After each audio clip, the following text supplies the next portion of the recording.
Good morning, guys. This is IT Live brought to you by Academy Sports and Outdoors. I am Texas Homer. To my screen right is Ian Boyd. We are going to be talking Sarkisian's passing game and what you can do now with Arch Manning at the helm. Ian, how excited are you, man? Just to talk some concepts, right? Yeah. Let's go. Who cares about basketball? Probably just going to lose tonight anyway. We will have a basketball show coming out in a couple of hours that Ian has hyped incredibly well. But for you basketball heads, we do have a show with Keenan and Evan coming out later today. Did you know that Sean Miller, this has been widely reported, Sean Miller was one of the top guys considered for replacing Rodney Terry both times? I don't know who Sean Miller is. You cannot talk basketball with me, dude. He's the head coach of Xavier, which is Texas plays tonight. Yeah. Wow, shocking and crazy. But see, that's my level of basketball intrigue. It's like TMZ. I'm like, ooh, he's playing a head coach that you might take. I know nothing about basketball. I can't even pretend to know anything about basketball. Let us begin, Ian. I was telling Paul yesterday because Paul wanted to talk basketball. We did for the end of the half of the show. And I basically just had to make him talk for like 20 minutes because I have nothing to add, nothing of value. And then he was saying, well, you can talk with Ian tomorrow. I said, Ian's going to have some hot take that I have no ability to defend because I don't understand basketball enough. So I was like, we cannot do basketball with Ian because he's going to say something wild. I'm not even going to realize it was a wild statement. Yeah, I could, but I guess I'm not allowed to today. So yeah, don't do it because I won't know how to counter it. All right, AR, good morning. Ashley, good morning. Roaster, good morning. Manchester Red, good morning. All right, let's talk passing concepts and what Arch Manning can do. So the core thesis here, right, is that we were somewhat limited in our full playbook in the passing game. Why is that? Kindly, why was that? Just wasn't Quinn Ewer's forte. When he had like a shot play or something where he had a clear number one option and then like a check down, he could make an amazing throw. But if you asked him to go like 1, 2, 3, he had two things. One is that I really thought this wasn't the case coming out of high school, but it ended up being very much the case. He likes to see it before he throws it. Right. He doesn't see it very quickly. He wants to be sure and see it before he throws it. And his footwork does not time well to going to different parts on the field. If he had been healthier last year, I think it would have been better. But whatever. It wasn't. And I've noticed even if you watch his pro day throws, he like kind of hurries into his drop so that he can sit there a beat and the timing is good so that he can see it and throw the ball on time. Which is kind of works just fine, honestly, if you know you're going to that first guy. But then if it's not there, then there's no rhythm to his footwork. And so going like, okay, look at this, and now reset over here and maybe reset again, it just wasn't happening. And that's kind of the drop back passing game, even though in the shotgun you don't necessarily drop back anymore because you're not under center. Yeah, you're just there. You're just kind of there. It's still the rhythm of it and the timing of it is essential. Like everything's designed so that when you get to certain parts of your drop, you're looking at this and that. And when you get here, you're throwing, or if it's not there, you're resetting. Just stuff that Quinn never mastered. He didn't really have to be effective, and so he never did. I think that will be very disadvantageous for him in the NFL, but none of that really matters because for Texas next year, because he's not around, and Arch Manning has been drilled in this kind of stuff since he was, probably in the crib. Yeah, this is like the technical side of quarterbacking. Like this is when you can tell if a quarterback is skilled. Now we think of quarterback skill as arm ability, right? Which is true. That's definitely part of it, right? That's a big part of it. But the true skill of a quarterback to know if like they're getting training outside of practice, are they a hard worker? Are they recognizing concepts and what do their feet look like? If you can see both of those positives on the field, you know the quarterback works hard off the field. And that's what's important. So Arch has that.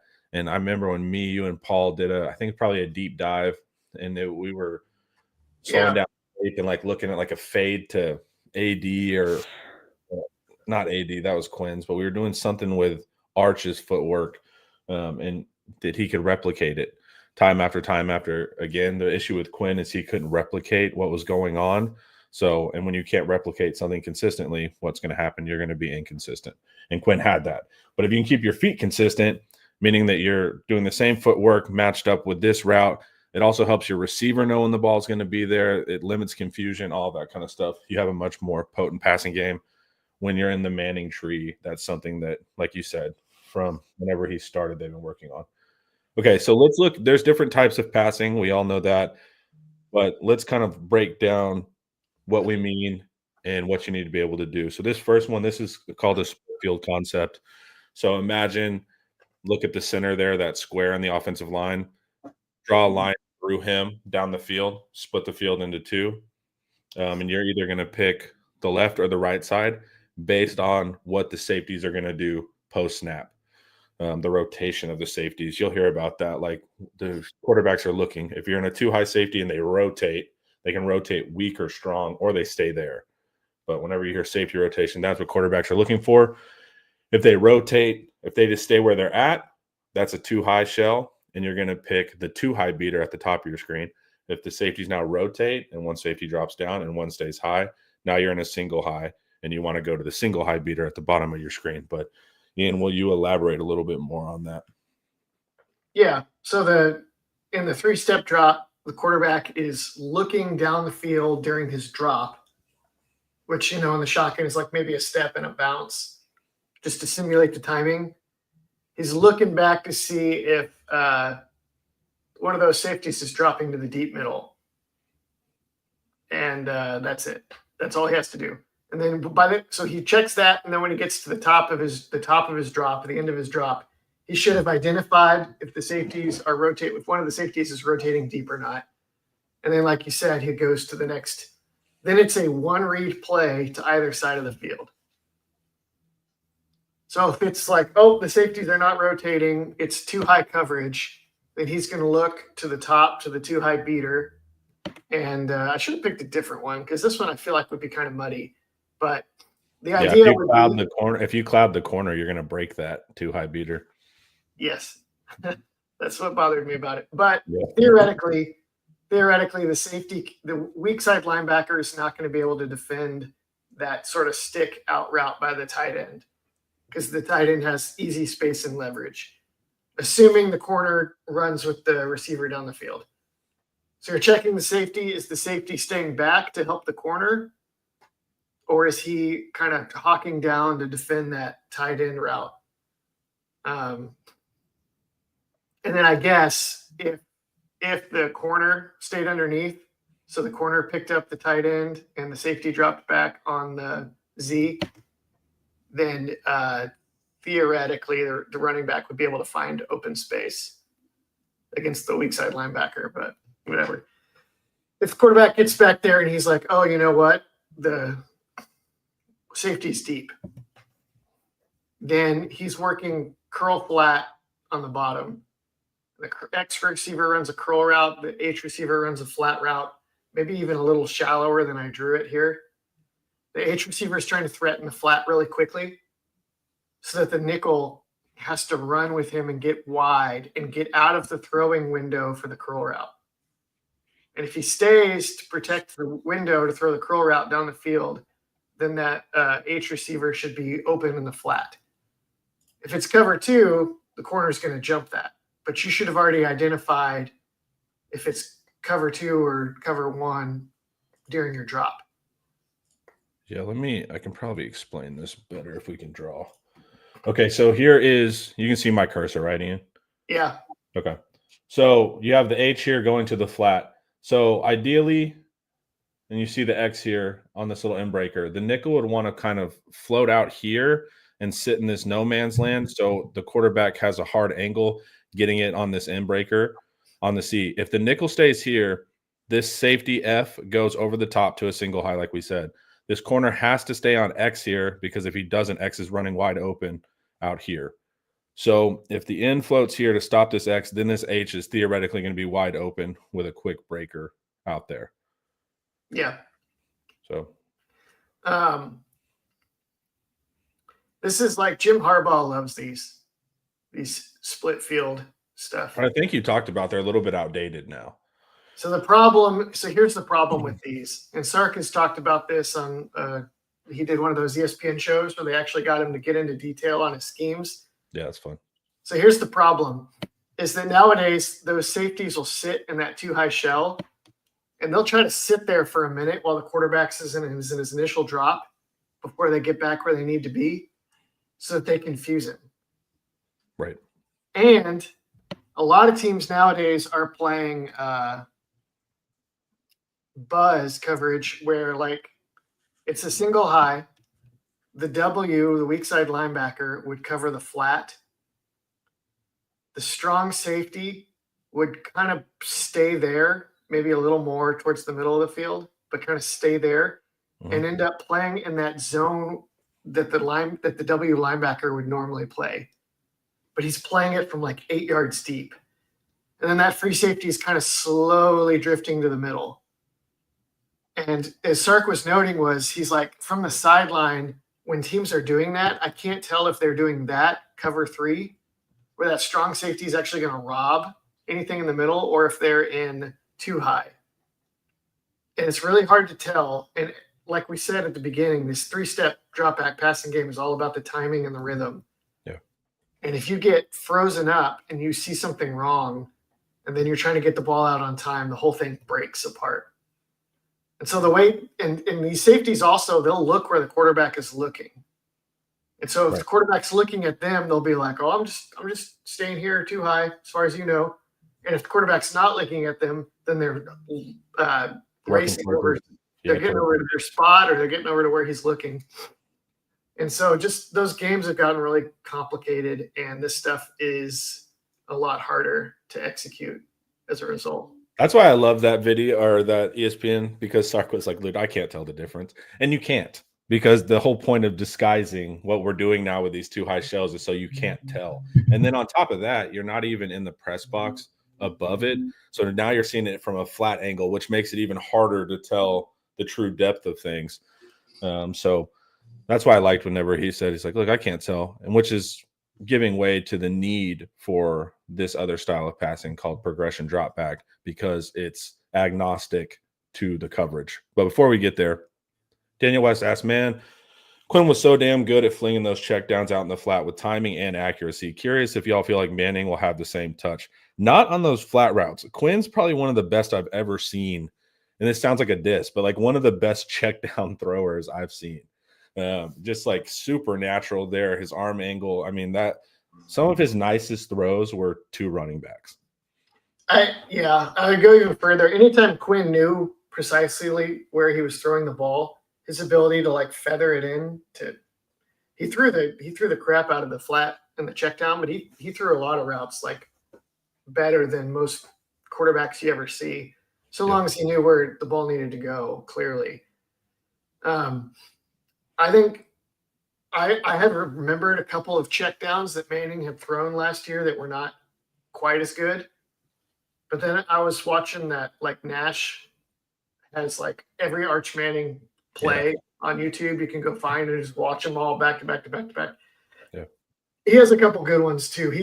Arch is also good at leading the flat or leading the swing pass up the field where the guy is like, he's running out to the flat, so you would think he catches it and then he has to make something happen on his own.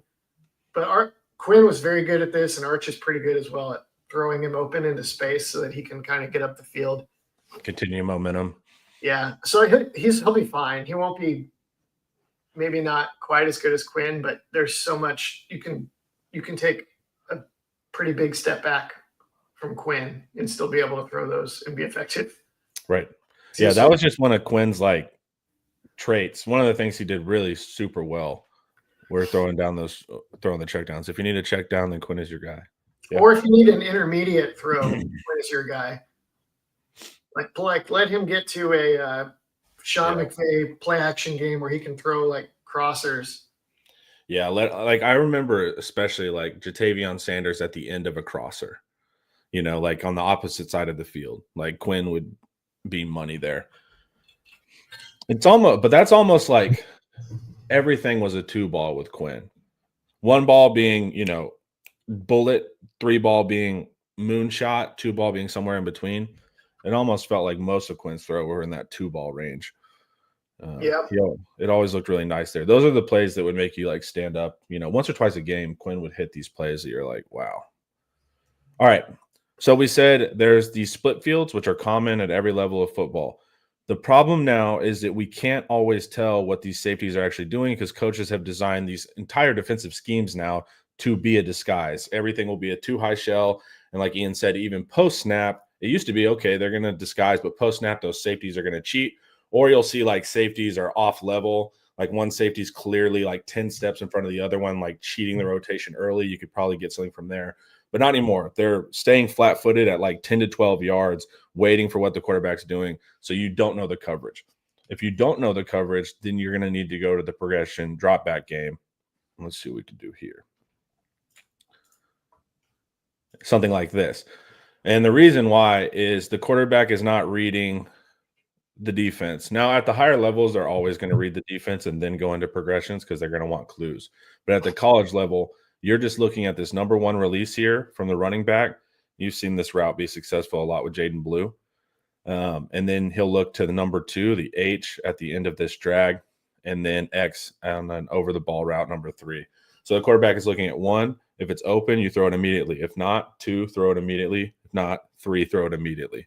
So in theory, the coverage doesn't matter. You're just seeing if a guy is open. Theoretically, like number 1, you see if they even cover the running back. Because if the corner is in man coverage on X, then he's going to chase him across, and that weak side linebacker has to get out on the running back on the mesh, on the rail, the wheel route. So you're just stressing the linebacker, and you're saying, okay, are they going to pick up our running back just like shooting down the field really quick? And if they do, if the weak side linebacker does get out there, or the cornerback stays on it in the flat and covers the wheel, now you look to the drag, which is, I drew it too deep here, I think. Again, I keep doing that apparently. The H is just racing across the field. And so like if the weak side linebacker is chasing the running back, then who's covering the shallow by the slot receiver? Right. Probably nobody. Or if it is, the Mike linebacker's picking it up. And if the Mike linebacker's picking that up and the weak side linebacker's out of the picture, who's covering X on the spot route in the middle of the field? And if somebody's able to do that, well then like, do they still have somebody else who's covering the Y? Exactly. Yeah. There's a if this, then that component to all of these routes. And the coverage almost doesn't matter because you're stressing the same guys in the middle of the field with multiple, you're throwing a ton of stuff at the middle of the field, zigging and zagging. And the idea is one of these is going to get open. And man versus zone, it works both ways. Yeah. So like over the ball route number 3, he can sit down in the zone if he needs to. Number 2 is running through zones with that shallow drag. So you're good there. And like we said, if they're man, you're going to be out leveraged in some regard. So you remember when you would see like Jaden Blue just kind of walk into the end zone wide open on these quick little short routes? That was almost always a rail route. And Sark teaches in one of his seminars, like, dude, throw this immediately. Like if this is open, get there. And we see that it has a lot of success. And we've had a lot of success with it, like in the, 20-ish kind of red zoney range as well. Bijan ran wide open on these in year 1. It would just like, Sark would do a couple different motions, and then all of a sudden Bijan's motioning over here, then he's over here, then he's running that wheel, and the other team's gotten confused, and they don't know who's covering Bijan, which is like, you think that would be, know who's covering Bijan, number 1. Yeah. Well, the problem too, right? Like, say it is man, you're gonna theoretically have this will covering the running back. I mean, I like the running back beating the will to the spot, So it's just there's a ton of it. This is a great play. I mean, mesh rail is all over the place now because of how effective it is. So The only downside though is that because it's all over the place, it's like one of the first things every defensive coordinator's okay. Today we're talking about our man coverage, and we're going to start with how do you defend mesh from man coverage? Yeah. That's like here's what you do in man coverage. Now, first test, what do we do against this? Yeah, it is a core competency. Although even that, like, if you ever want to drive yourself crazy, look at how often last year the drag was running wide open and Texas didn't hit it. Yeah. And especially like late in the year, Texas started running another version of this where the X receiver would run like a post and the running back was motioning slot would run the wheel, and then they'd still have this other stuff behind it. Yeah. So they'd still have like the spot route and the two crossers. But like say the Z over here, say he was running the spot route from further inside and then the X is running a post or whatever, right? And so then it would look like Quinn would go post wheel and read that, and then he'd have the shallow as almost like number 3 into the vacated space. And I swear, like once a game for the back half of the schedule, he would look at the post wheel, kind of hesitate, fling something up. I say throw the post regardless. That was like incomplete or nearly picked or straight up picked. Yeah. And then you'd look and it'd be like DeAndre Moore or somebody just running wide open on the drag. And he'd be like, if you could just get to number 3. Yeah. If you could just be like, nope, number 3. It is wide open. And they never did. And that's the value of why we're going to have progression passing in theory this season and why it was frustrating last season. But before we keep going, guys, let's hear a word from Academy Sports and Outdoors. Days like this, the anticipation's half the fun. The call to adventure. Possibilities in every direction. Look at that. The stories you'll bring back. Even the true ones. And always, already, you can't wait until next time. From first catch to biggest catch of the season, this is where it starts. Academy Sports and Outdoors. Have fun out there. So the post wheel you were talking about that Quinn would lock onto, and fans will probably remember this concept. Like if you guys will remember, I can't remember who was it, Florida or whatever, where that safety almost picked it. He started to learn the post wheel concept. And so either it would he'd almost pick it, or Golden would almost get his head knocked off. That's what you have to be wary of. We also caught a touchdown doing it, but you would see like Golden going up for the post and whoever behind it, and Quinn would just kind of throw it regardless. And sometimes it was like frustrating because Quinn was checking boxes. Like he was throwing the ball, not trying to complete it. Just saying like, well, the post is there, throw it. That's going to be the interesting part because like Ian said, theoretically, that post wheel is not there, meaning your first 2 routes are canceled. Theoretically, this third route coming underneath should be wide open. And if it is, you can catch and run for a good 15 yards. So you can get a lot of mileage on these quote unquote, like what fans would consider like almost check down routes if you can progress properly. How do you, when you watch Arch's tape, or you got something? Yeah, there's actually another trick with these is that they're good for beating man coverage, right? It's the whole idea.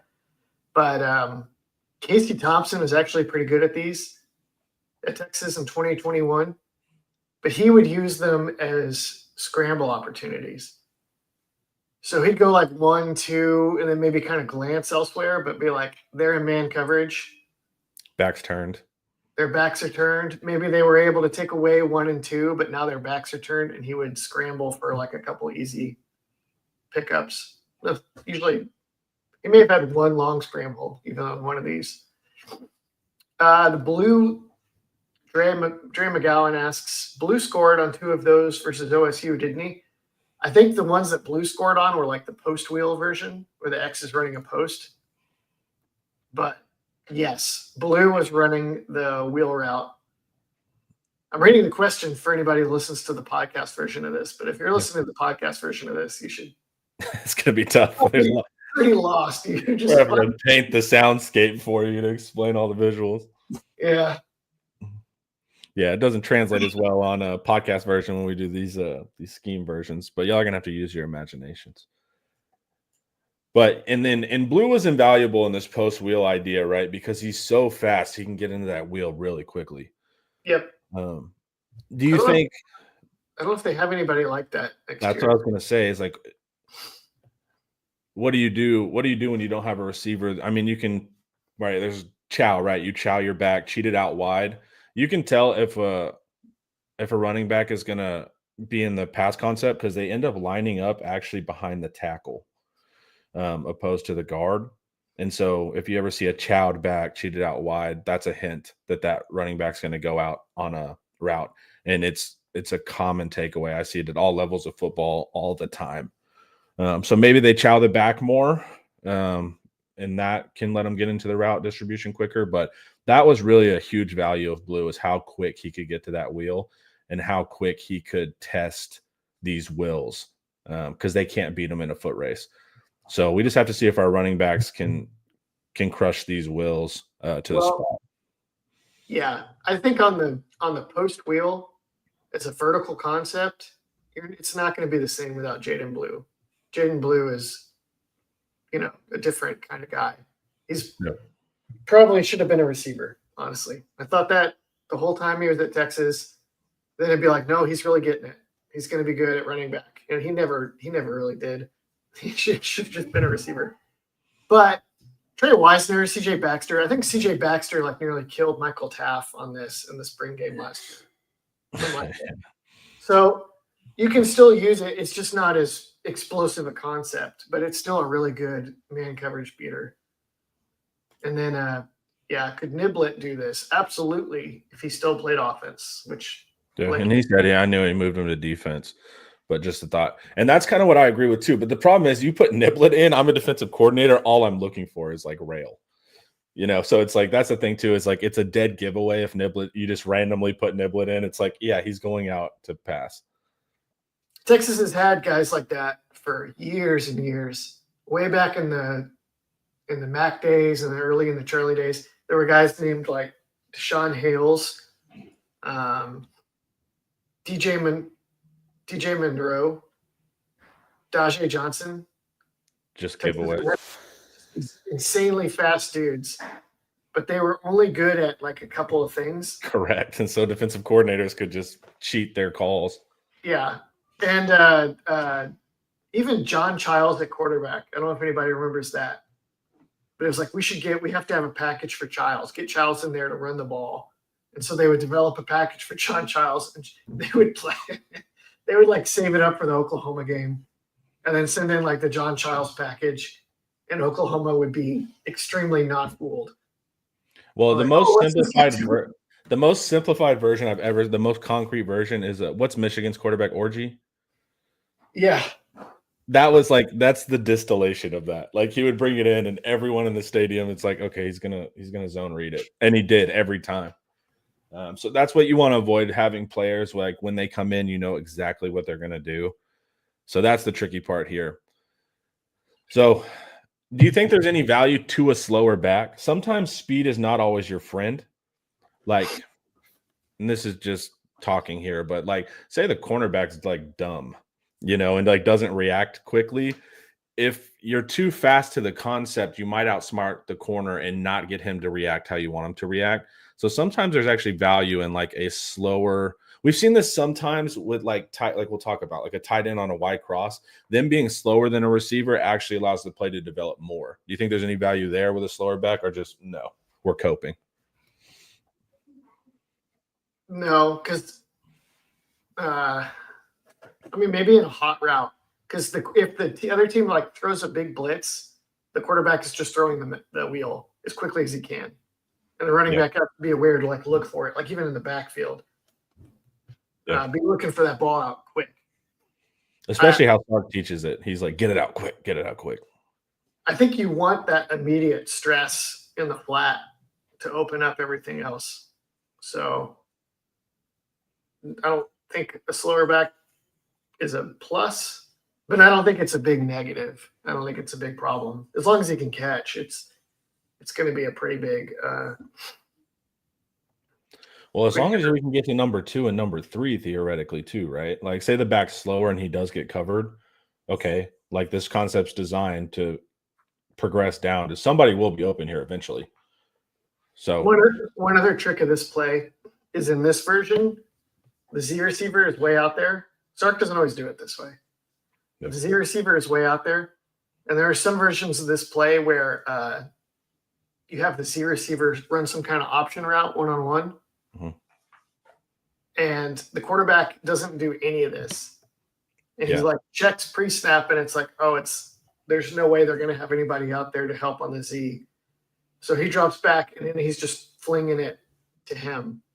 So like BYU, when they had Zach Wilson, would run, and he had like a pretty good arm. He obviously wasn't all that he was supposed to be, but he had a strong arm, which is why he was drafted high. And they'd have the Z receiver run like an out or something against off coverage. And it was like open every day, all day, every day. And so Zach Wilson would just drop back and then just go over there and just throw one-on-one and just forget everything else. So that's important what Ian said. So if you look at the Z receiver, and this isn't most concepts, like coaches will do the progressions like we see. We have X, Y, running back, H are all in the concept. Z is ISO'd. So that could be, and it's a separate thing. So Ian's saying an option route. So depending on the corner's leverage, if the corner's inside, go outside, corner's outside, go inside. You also see this isolated receiver as a deep in a lot of times. And that'll help, but you can also alert him, like Ian's saying. So say that like you have Z, who's like, let's say it's Golden, right? Great receiver, good route runner, and then he ends up ISO'd on like the number 2 corner, something like that, an easy matchup. You're going to disregard everything going on in the 1, 2, 3, 4 progression, and you're just going to sit there and throw the ball to Golden when he beats the corner. And you can get some explosive stuff there. So yeah, oftentimes the backside or the 5th receiver in these progressions will be doing his own thing, and it's kind of a fail safe. Or if you like the look, you can get a one-on-one matchup immediately. Yep. How do you feel about Arch and his progressions? Decent. Okay. I thought I looked for in the spring game. It felt like he was doing a lot of good progressions last year. And then in the season, it wasn't quite happening like it was in the spring game. Just a little bit more hesitant. I think he needed a couple more games, and he was going to get there. I think for this year, he'll probably be really good. But how do you feel about most of the time he didn't even do this, because most of the time when he came into games last year, he was throwing shots and play action where he didn't have a lot to read. But like he was the DeAndre Moore throw where it was just we'll get to that. Yeah. He was killing it on those. So you got a little smile there, dude. You're like finally were able to hit those. Feels good. How do you feel about like Georgia when we were in hell? You know, like it felt like he was pushing one reads in that situation, right? And maybe when you got Jalen Walker creeping around, you don't got time for the second read. He had one where I highlighted on Twitter after the game where he tried to force a post, and it was maybe there with a perfect throw, but then he had a guy running wide open underneath it if he'd gotten to number 2. But in the game, he like threw the post and missed it, and then saw the other guy, and he looked over the sideline and he was like, I know. Yeah. And you're like, maybe he's getting it.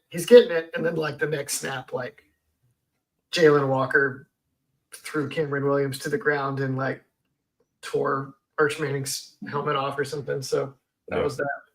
But I loved that range, man. Like being able to see Arch versus like a G5 versus like in hell versus Georgia to see the range of throwing abilities under stress. And that Georgia game was tough, but I'm glad that he faced that level of speed, that level of NFL pass rushing talent. I think that Georgia game was good to be like, okay, this is I can do really good versus UTSA, but this Georgia's a whole different thing. Like this offseason, I have to be sharper, faster, all of that. He may not face a pass rush that bad again until the NFL. Yeah. Because they had Michael Williams and Jalen Walker, and they don't. Kirby Smart doesn't just line them up in one spot where Sark can calibrate and aim for them. They're moving all over the place. Breaking all your offensive line protections. Like, man, Kirby Smart and his little group, they're like evil offensive line coaches. Like, they understand the offensive line in depth. Like, they could coach offensive line if they wanted to. That's how good they are at breaking that position and then moving first rounders around to exploit it. Because, man, that was a masterclass game one, especially of what they were able to do. We'll see what they got this year. He actually moved the ball. Yeah. Quinn moved the ball some as well, especially in the second half. I thought Quinn kind of settled in the second half a little bit. He had like a touchdown drive. Quinn, you could tell in that game that Quinn wasn't that healthy. Couldn't push the ball that far down the field easily because of the oblique, which ended up, surprise, surprise, being more injured than they told everybody. And he was playing before it was really healthy. And you could also tell, like Oklahoma and early against Georgia, Quinn did not want to step up in the pocket and did not want to take any hits to the midsection.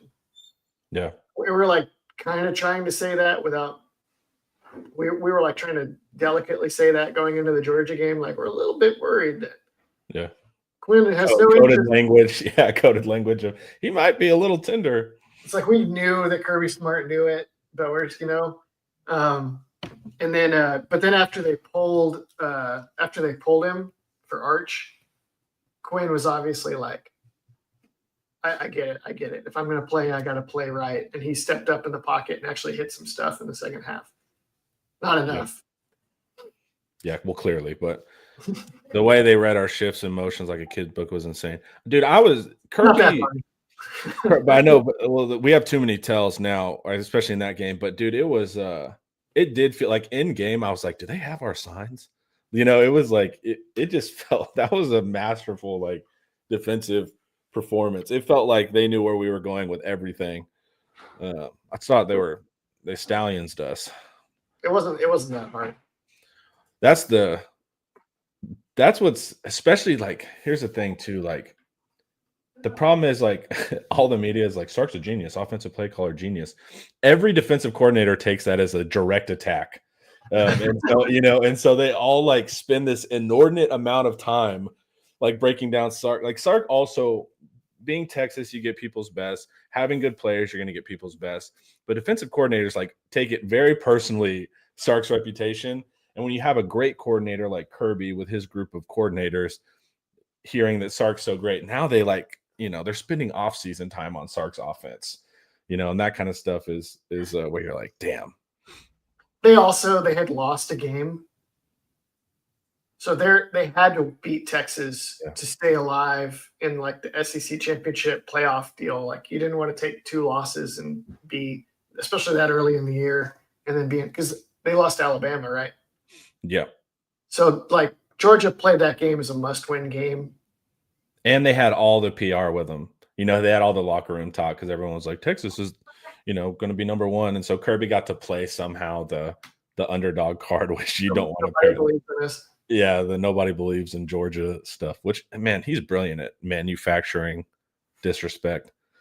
One other thing on the way they were able to read the shifts and motions for Texas so easily, some of that was Texas being – both a predominantly outside zone team and a predominantly shotgun team.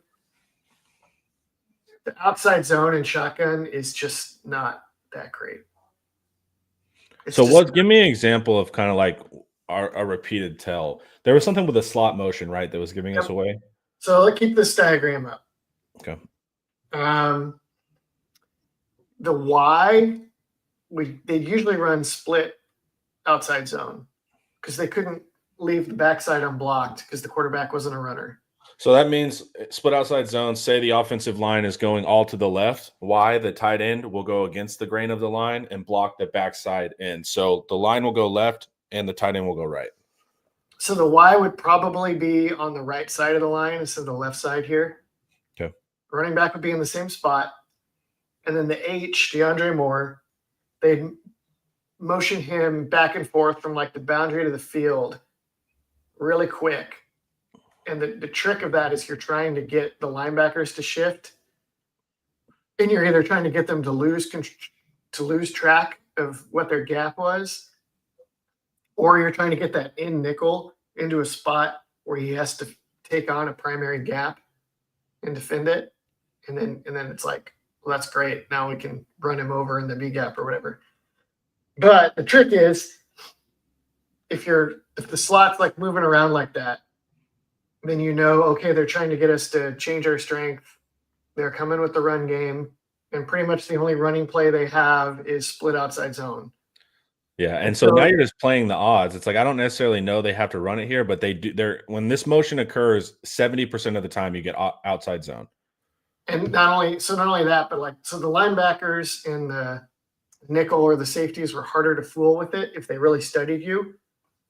But worse than that, the defensive line immediately knows what you're doing. And that's what really got Texas into trouble, was the Georgia defensive line would be like, okay, split outside zone right. And outside zone is all about those linemen making lateral footwork and beating those defensive linemen to spots. And you cannot beat a good defensive lineman to a spot where he already knows you're going. Well, that's the whole point, right? And a defensive lineman inherently is more athletic than an offensive lineman. That's generally why they're defensive line. So you've got 5-star Georgia caliber players that also know what you're doing with an athleticism advantage. So they were destroying the play at the line of scrimmage. The linebackers didn't even matter because it was just getting swallowed up. And that would happen. That happened generally against any of the good teams Texas played. And then the teams it was basically like a test. Like Texas's outside zone running game last year was a core competency test for defenses. Like Clemson did not have core competency. I can't say that. Core competency, and they just got run over. Texas A&M, same deal. That's also why it sucked. Arizona State was ready. They knew what to do. And even though they had 3-star, 2-star kind of defensive lineman guys. But they're also lighter. And the weird part is, remember last year when Rice did good versus our outside zone? Because they weren't more athletic, but they were just naturally smaller, and so they moved quicker. And so it's like that's kind of what it felt like Arizona State is like. Remember, we were like, this is a dumb analysis, but we were like, man, they don't even have a 300-pounder, which I guess in like power run is good, but that actually worked to their advantage in outside zone. And one of the problems too with what Ian was saying, you could tell from the first quarter if Texas was going to win in the run game. Because as soon as you saw that they were able to do their jobs in outside zone, you're like, all right, well, we don't really have any counters to this now. Not fun. All right. Before we keep going, guys, let's hear from David McClellan. I'm just going to say, guys, you probably need a fiduciary financial advisor. And I've got the guy for you. His name is David McClellan with Forum Financial. He works broadly and deeply with his clients as a financial life coach. And he should know something about coaching because he won several national championships as a swimmer for the University of Texas. He specializes in financial planning and has contributed numerous articles to Kiplinger on the topic of retirement tax bombs. So contact David today to be your fiduciary financial planner and schedule a 1-hour consultation to assess your financial situations. The free consultation is available, so just give him a call. The number is 312-933-8823. That's 312-933-8823. His email is also in the description below. Okay, so we looked at split field reads. We saw the weakness of a split field read is it's dependent on a quarterback being able to read the defense disguising too much, even post snap, making it hard to read anything and know which side of the field to even look at. So then you get into progression drop back, something like this, concept of mesh rail, looking at number 1. If it's not there, go to 2, go to 3, go to 4. And if you get a particularly great matchup with your independent Z out here, then you can also take that. But then there's also the shot play, which Arch Manning has hit a couple times for us that we like. And a major concept we see repeatedly is a Yankee concept. So let's pull this up. So you're going to see this deep crosser, deep over, Dover, whatever you want to call it. There's 900 words. Z is running this very deep crosser, and then your X is going to run this post, and then around, say, the 20-yard line where this post is, see those numbers? They're both zeros, but the zeros there, you're going to have some safety theoretically hanging around. If the safety goes down to take the deep over, your post should be there. If he falls back to take the post, your deep over should be there. It's a very clean concept. It's used all the time, NFL. It's kind of beautiful in its simplicity, but this is a shot play often paired with a play action run.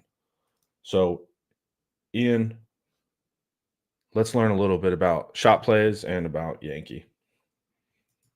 Well, this version of it would be more of a play action deal. There are other ones that are like 3-step types. I guess that's the difference if you call it Yankee or Y cross, is whether it's 3-step or play action. I don't know. Inside zone duo, it's all the same thing. But you can run this as a 3-step play where like the Y tight end maybe crosses the over and maybe not quite as deep as this. And then you have the post from the same side or the opposite side. And then the you want me to pull up your Y cross version of it? That'd be great. Okay, I can pull it. This is also like there's so many words and things. It's kind of it is a little bit visually a little muddy. All right, let's look at this. Let's look at your version here. I believe this is it. No, that's pretty much well, whatever. It doesn't have to be play action. Like you could have the tight end running the over route, and you could have the slot receiver running a flat route to the same side. And this one, there's a Z running a deep in on the outside. And you can turn it into a 5 guys out into pattern read. And then your first you're looking at that boxed safety. It's like, does he cover the post or does he cover the crossing route? And then you make him wrong. And then if you get there and it's like, they're both covered somehow because they have both safety shifted over, or the quarterback can't tell and he doesn't want to risk an interception, then you can work down to a check down to the running back or a slot receiver down in the flat, or you can work all the way to the other side of the field where the Z receiver's running it in. Because if maybe they have both safeties involved to cover both the post and the over, then who's helping the corner on the deep end? It's probably nobody. So this is paired with an outside zone, split zone. Yeah. So this can be like this. It can be a play action where it's probably just a one-read shot. And if it's not there, check down. But it can also be more of a 3-step deal where he gets back and he reads that, but then he can get deeper into the progression, throwing the deep end or whatever. This is a Sark favorite. And it was a Quinn favorite too, because Quinn was so good at throwing that over route and getting it like over the linebacker's head and under the safety and all that. And it's a single read to check down, which also was a Quinn strength. So this was really set to Quinn. Quinn could do this. Now he wouldn't really hit the deeper route that often, but he could hit that intermediate. So what have you seen from Arch in the pure shot play? Wow, deep ball. He's great. He's really good. He's really aggressive at throwing the post. And if you guys know Ian, he loves the post. If you can hit the post, Ian's cool with you. Well, it's the touchdown play. 100%. That's what I'm saying. Especially with these 2 high safeties now they've created. Like, there's no better play in football. But there's another kind of shot play. If you can pull up either the article or if you can go back to mesh, there's another kind of shot play that Sark has that's not play action and it's not progression. And it's the mesh rail lookalike one that you have the video of. Yeah, you either do that or just pull up the mesh diagram again, and I'll show you. Well, we can do both. Do the diagram first, and then I'll show the video. Okay. You want this progression one? Yeah. So here's the deal about these progression schemes is that, like we said, defenses these days, like day one, it's like, okay, we're going to learn our man coverage or we're going to learn our zone coverage. Now, first, we're going to teach you how it covers this. Because this is designed to confuse you and get you out of your matchups and create openings in the middle of the field. So let's talk about how we stay disciplined and we execute our rules against this extremely difficult pattern to defend. Okay? So defenses they see these patterns developing and they're like, oh yeah, this is that freaking mesh play. I got to get here. I got to communicate this. I got to do this. And so Sark, he installs mesh. He runs mesh some now and again. But then in a big moment, he'll run fake mesh. Mm-hmm. And so in the one that we're about to show, it's not the X that runs the spot in the one we're going to show, but the guy running that spot route in the middle, the number 3, he gets to where, you see where the line bends before it drops down, like just under the F and over the number 2, it bends inside. He has DeAndre Moore run the spot route, but when he bends, he doesn't like look for a spot in the middle of the field. He just runs down the middle of the field. Keeps running. Yep. Keeps running. So good coordinators, and you'll look for this, and this is also kind of a tell sometimes. Good coordinators will have tiered plays, meaning that, like Ian's saying, on this mesh rail, this is level 1. And theoretically, say you run it 2 or 3 times prior. Okay. You want to condition the defense, right? Get them used to this, get them to actually defend this play and think they know what's coming. Now it's the fourth quarter and you need to score. That's when you'll go to the second level of this play, like Ian is saying. That's when you'll make it look like this, but then DeAndre Moore will keep running. You'll also see a version of this called like a thumb route, where say it's Yankee, how we were looking at Yankee here. Let me remove this. Okay, see how this is Yankee? See this Z is on the deep over? The Z will act like he's going to a deep over till he gets about tackle, left tackle depth. Then he will turn around and break it outside. So you'll have everyone following this, and then he'll turn around. It'll look like a thumb route, like you're going back out. And that'll confuse everyone and get this Z wide open. That's the second tier of this play. So you'll run Yankee, Yankee, Yankee. And then when they think they're defending Yankee, you break it off into thumb, and you'll score. So that's a huge thing. If I'm seeing a team and like running a passing concept too much, I'm waiting for the second level. That or you suck at defending it, and they're just exploiting. But if I see a team like run a pass concept 3 times and we've defended it properly, now they're just like conditioning me.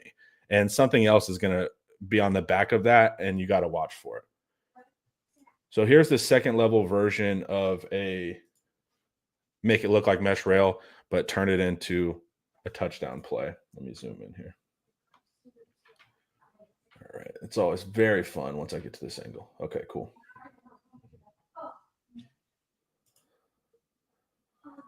All right. So we're making it look like it. And then right here, you could OTB over the ball, right? Instead, he just continues on. Boom, touchdown. One of the tells, if the defense were smart, is pause it. The tight end from the other side is running the shallow that would be the number 2 read. Right, and you'd want a quicker guy to make it happen quicker. Yeah, so you got the running back running the mesh, and then the number 2 read, if that isn't open, would be the shallow coming across, but it's the tight end. Yep. You got the fast guy, DeAndre Moore, running. You got one fast guy running the shallow that you're never going to throw. Mm-hmm. And then you have the other fast guy running the spot, but he shows outside and then just races down the middle. Looks like he's even selling it as a double move too. Yeah. Go ahead and hit play. Oh, go ahead. I was just saying that's the chess part of football. That's a blast. And that's what Sark can do to you. But also what's heartbreaking. And that's a Manning, right? Yeah. Oh, nice. Yeah, and he's right there. Good delivery. Just look at the throwing motion too, man. Yeah.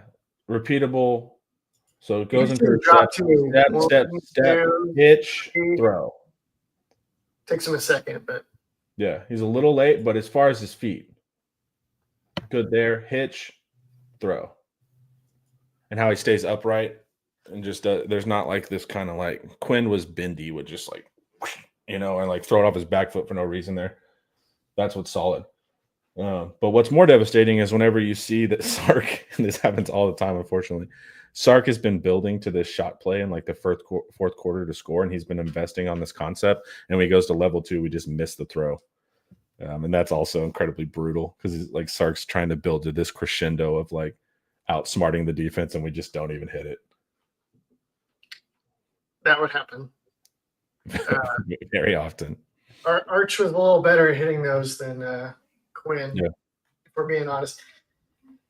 There's a reason that Quinn's yards per attempt were never that impressive at Texas, and it was that he never quite made the most of these shots. And why you would see Quinn checking down a lot, because Sark would have to over rely on like single reads. So like we said, like a deep shot, and if it's not there, then you check down. Theoretically, with another quarterback that can progress, you're going to get to the number 2 read or the number 3 read, and you're still going to get considerable yards. But Quinn was almost like it was like this all or nothing passing style. So it's like hit the bomb or it's going to the running back. And even when we would throw the bomb, that's deep downfield, so it's lesser completion rate. So it's just we ended up in this feast or famine style of passing at times that like worked versus Arizona State at the very end. Thank God, but like, man, that didn't work very often. Like we hit that at the perfect time, but I wouldn't have bet on us hitting that to golden like that. The ultimate example of that was the Vanderbilt game, because Vanderbilt made terrific drops and covered up all the deep shots. And people were mad that Quinn threw like a million checkdowns in that game, but all of his checkdowns were well-timed. And they are the reason that Texas was comfortably ahead in that game, is that Quinn was hitting the checkdowns really well enough to actually move the ball and beat Vanderbilt. But there's a couple times where they tried throwing progression stuff at Clemson, and they got like sacks and just some ugly stuff. Yeah, and they were also sending that 10 versus Vanderbilt. So like they were either trying to force Quinn to throw to his number 1 read into well-covered stuff, so throwing interceptions in theory, or if not, he would have to check down and choose to check down like immediately. Yeah. And so that Vanderbilt game, is it Clark Lee is their coach? Man, I loved that defensive strategy from Vanderbilt. They were terrific. I thought besides like Kirby, I thought that they played us the best. And like we said, not with the caliber of athletes at the other SEC. Like it was all very smartly done. I'm probably going to go back and watch that Vanderbilt game because it was frustrating. Knowing that we win, I can watch it easier. But in game, I was like, man, this is a really smart defensive game plan, specifically to counter Sark, but more of a game plan to just like expose Quinn's weaknesses. But Quinn still was able to keep the ball going. So, yeah, that was if I were going to rank Quinn's performances, that one would be a little higher, even though it kind of revealed some of his weaknesses. I thought he dealt with it really well. I agree, because it was designed to basically be like Quinn's going to have to beat us. And he was coming off of the Georgia game. Yeah. It's like the week after, and then they got a bye that they were able to use to heal up and get Sark back in his lab with some fresh stuff after Georgia made plain that we were a little too obvious. So yeah, that one was a little better. Also, they had like a million holding penalties that negated runs. That game was one where it looked like they were just going to run them over late and secure the win, and then they kept getting these holding penalties that would kill those drives. And then there was other stuff like Kobe Black had a pick 6 that called back for something that was like pretty close, and Vanderbilt. The game was not really. It got a little close and dicey in the end, but it was more like they just hung around. Texas dominated them reasonably well. I do agree. That's like one of the Quinn performances that, like, if you didn't study scheme, you would be like, that was a horrible game from Quinn. But really, if you understood, like, they made Quinn play like not even left-handed, almost no-handed, and Quinn was able to still get the offense moving. So yeah, that Vanderbilt game kind of sticks out to me as like one of the more interesting matchups I've seen, period, in like the Sark era as far as schematics. All right, Ian. So what did we learn about the pass game here, man? And more importantly, how does it project for the future? Do you think we're going to have more success in the pass game schematically? Well, I think the progression game will be better with Arch than it was with Quinn. But then that may just manifest in more shot plays, like that one to DeAndre Moore we just listed. Because now if your progression passing game is actually a threat, then you can use your fake progression passing game where it's all a distraction for like one guy and just kill teams that way. Especially with like, there's no better way to spring a slot receiver down the field than with the fake progression shot play. Because you get everybody spread out running different routes, but really you're just trying to isolate the slot in the right spot to run a double move or to have space to run whatever he's going to run. And we know already that DeAndre Moore is like a key piece of the puzzle next year. So I think versus Texas, you didn't have to defend like a third read because it's like we wouldn't get there. But if you are worried about getting to a third read or fourth read and stuff like that, Ian's saying you have to spread out more, which means is you're going to have the ability to isolate guys even more. Because some of the game plan with Quinn was just play cover three, like cloud deep or not cloud, but cover deep and cover short, and you're good. So that's going to be interesting. I think DeAndre Moore is going to be lethal next year in this. That's what Eric's saying too, man. Like early round talent. It's got the speed, is going to run really well. Like, and then also remember, like Arch and DeAndre Moore were like putting out like Instagram reels or like throwing fades to each other like a couple of years ago. So those guys are going to be a problem, and it looks like they have chemistry. Also, defense will have to keep a spy, or they'll have to respect the zone read.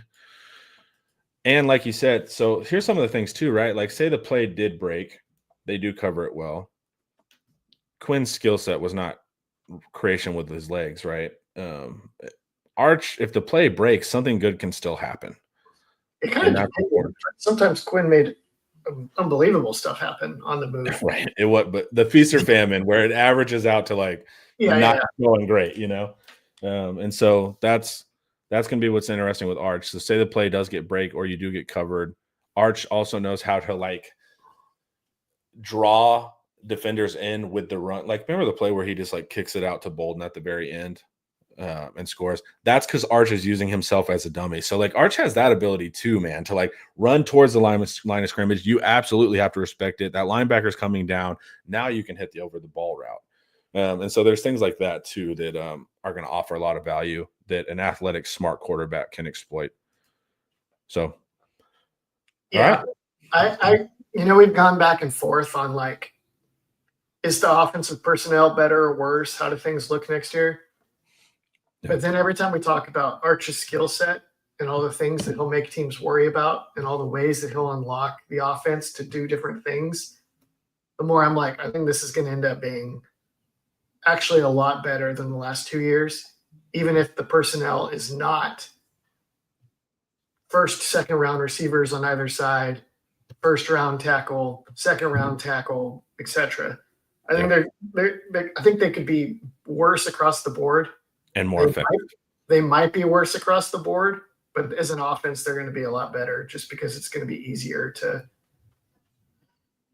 get synergy. You know, that's like the big thing that you're just saying when you can get to your second read or third read is you get synergy where everybody's skill sets actually build on each other rather than being an offense where like you can kind of attack it piecemeal. Like the last few years. It's like Golden get open, but like now you have your number 3 receiver who's your speed guy who's going to open the like. That's where different traits start to matter. Well, that was fun, man. We got an hour, Ian. Who would have thought? Just passing game, good stuff. Chat, thank you, Ian. Thank you. This was a fun episode for me, and this was brought to you by Academy Sports and Outdoors. Y'all have a wonderful day.